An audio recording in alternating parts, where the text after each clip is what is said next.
نحمدہ ونصلی علی رسولہ الکریم اما بعد اعوذ باللہ من الشیطان الرجیم بسم اللہ الرحمن الرحیم کل من علیہا فان ویبقى وجہ ربک ذو الجلال والاکرام۔ محترم حضرات، یہ خبر سن کر کہ ایک عالم دین، محدث کبیر، فقیہ النفس، حضرت اقدس استاذ الاساتذہ حضرت مفتی سعید احمد صاحب پالن پوری نور اللہ مرقدہ اس دار فانی سے دار بقا کی طرف رحلت فرما گئے۔ انا للہ و انا الیہ راجعون۔ یہ خبر سن کر انتہائی صدمہ ہوا۔ کچھ شخصیتیں ایسی ہوتی ہیں کہ جن پر ایک علاقہ یا محدود افراد غم کے آنسو بہاتے ہیں، لیکن کچھ شخصیتیں ایسی ہوتی ہیں جن پر پورا عالم سوگوار ہوتا ہے اور ان کی وفات حسرت آیات پر غم کے آنسو بہاتا ہے۔ حضرت رحمۃ اللہ علیہ کی وفات موت العالم کا مصداق تھی، اور آپ ایسی شخصیت تھے کہ جن کی وفات پر آج پورا عالم اسلام غم کے آنسو بہا رہا ہے۔ خاص طور سے علمی حلقے میں اور آپ کے تلامذہ پر ایک قیامت کا پہاڑ ٹوٹا ہوا ہے۔ آپ کے محبین، متوسلین، مریدین اور آپ کے تلامذہ آپ کی اس وفات پر بے حد رنج اور غم زدہ ہیں۔ آپ کی وفات سے عالم اسلام میں جو خلا پیدا ہوا ہے، اللہ رب العزت ہی اپنے فضل و کرم سے اسے پر فرما سکتے ہیں۔ ظاہری اسباب میں اس کی خانہ پوری ہماری سمجھ سے باہر ہے۔ اللہ تبارک و تعالیٰ نے حضرت مفتی صاحب کو بے شمار خوبیوں سے نوازا تھا۔ آپ کے اندر ایک ہی وقت میں بہت سارے کمالات جمع تھے۔ آپ تقریباً نصف صدی تک دارالعلوم دیوبند جو ایشیا کی عظیم یونیورسٹی اور دینی درس گاہ ہے، آپ اس کے مسند درس پر اور خاص طور سے مسند حدیث پر جلوہ افروز رہے۔ صدارت کے فرائض بحسن و خوبی انجام دیے۔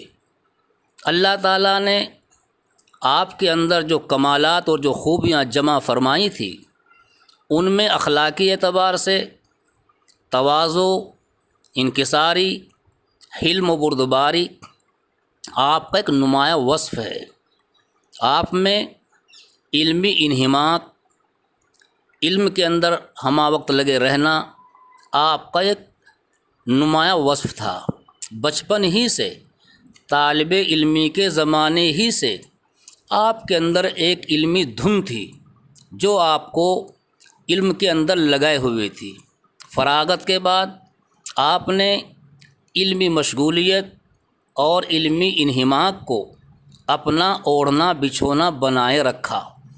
آپ نے اپنے وہابی ذوق اور فطری شوق کی وجہ سے اپنے طلباء کی ہمیشہ ذہنی اور فکری تربیت فرمائی، اور اس سے بڑھ کر آپ کی خوبی یہ تھی کہ آپ نے اپنے گھرانے کو ایک علمی گھرانہ بنانے کی بھرپور کوشش کی، جس کا فائدہ ہر انسان نے اپنی آنکھوں سے دیکھا۔ آپ نے اپنی اہلیہ کو بھی حافظ قرآن بنا کر انہیں علوم سے بہرہ فرمایا۔ آپ کی ایک خوبی یہ تھی کہ آپ وقت کی بڑی قدر فرمایا کرتے تھے۔ بیکاری آپ کو ناپسندیدہ تھی۔ آپ ہر وقت کسی نہ کسی کام میں لگے رہتے تھے۔ درس کی تیاری، اس سے فراغت ہوئی تو تصنیف و تالیف، اس سے فراغت ہوئی تو اپنی اولاد کی تعلیم و تربیت، اور اس کے علاوہ متعلقین سے اصلاحی باتیں، جب آپ درس دیا کرتے تھے تو آپ کے درس کا ایک انوکھا انداز تھا، آپ کا سبق انتہائی مقبول تھا، طلباء پروانہ وار آپ کے درس میں شریک ہوا کرتے تھے، اور جب آپ کلام فرماتے تھے تو واضح اور آسان انداز میں، جس سے غبی سے غبی طالب علم آپ کے سبق کو اچھی طرح سمجھ لیا کرتا تھا۔ یہی وجہ تھی کہ آپ کے سبق میں، درس میں ہر طالب علم بڑی دلچسپی کے ساتھ شریک ہوا کرتا تھا۔ آپ اپنے ایک انداز سے علوم کے ذخیرے کو دریا بکوزہ کر دیا کرتے تھے، علوم کو معمولی وقت میں، تھوڑے سے وقت میں اور اچھے انداز میں باتوں کو سمجھا کر طلباء کو مطمئن کر دیا کرتے تھے۔ آپ کے کارنامے جہاں علمی خدمات ہیں، وہیں آپ کی تصنیفات اور تالیفات کا ایک لمبا سلسلہ ہے۔ اس کے اندر تحفۃ القاری، تحفۃ العلمائی، ہدایت القرآن، رحمۃ اللہ الواسیہ، یہ بڑی ضخیم اور بڑی اہم کتابیں ہیں، اور آپ کا علمی شاہکار ہے۔ آپ کا یہ ایک بہت بڑا کارنامہ ہے، خاص طور سے رحمۃ اللہ الواسیہ، جس میں آپ نے علوم ولی اللہ کو سمویا ہے، اور جس کتاب کے سمجھنے کے لیے اہل علم کو ایسی کتاب کی سخت ضرورت تھی، آپ نے محنت کر کے جانفشانی کے ساتھ ایسی سوغات تیار فرمائی کہ یہ رہتی دنیا تک اہل علم اس سے برابر مستفید ہوتے رہیں گے۔ اس کے علاوہ بھی درجنوں کتابیں ہیں منطق، نحو، صرف وغیرہ پر جو آپ نے تصنیف فرمائی ہیں۔ آپ کا ایک کمال یہ تھا کہ آپ نے اپنی اولاد کو اپنا جانشی بنانے کے لیے ان پر محنت فرمائی، اور انہیں قابل عالم بنانے کی فکر فرمائی، ان کی اصلاح کے لیے، تعلیم و تربیت کے لیے چھوٹے چھوٹے مفید رسالے نحو میں، صرف میں، منطق میں تحریر فرمائے، تصنیف فرمائے، جس سے تمام طالبین علوم نبوت بھی فائدہ اٹھا رہے ہیں۔ آپ اپنے تلامذہ کے ساتھ بڑے شفیق ہوتے تھے، بڑے مہربان ہوتے تھے، ان کی بات سنتے تھے، انہیں مفید مشورے بھی دیا کرتے تھے۔ اگر ان کا کوئی کارنامہ سامنے آتا تھا تو حوصلہ افزائی بھی فرمایا کرتے تھے، ان کی کمر تھپتھپاتے تھے، اور اگر ضرورت محسوس کرتے تھے تو انہیں انعامات سے بھی نوازا کرتے تھے۔ ناچیز کو بھی اس سلسلے میں کئی دفعہ واسطہ پڑا، آپ نے بڑی محبت و شفقت کے ساتھ باتوں کو سنا، ہماری کتابوں کو دیکھا، پڑھا، مفید مشورے دیے، اپنی عمدہ تقریضات سے ہمارے مضامین کو مزین فرمایا، تو آپ کی طبیعت میں طلباء کے تئیں بڑی شفقت تھی۔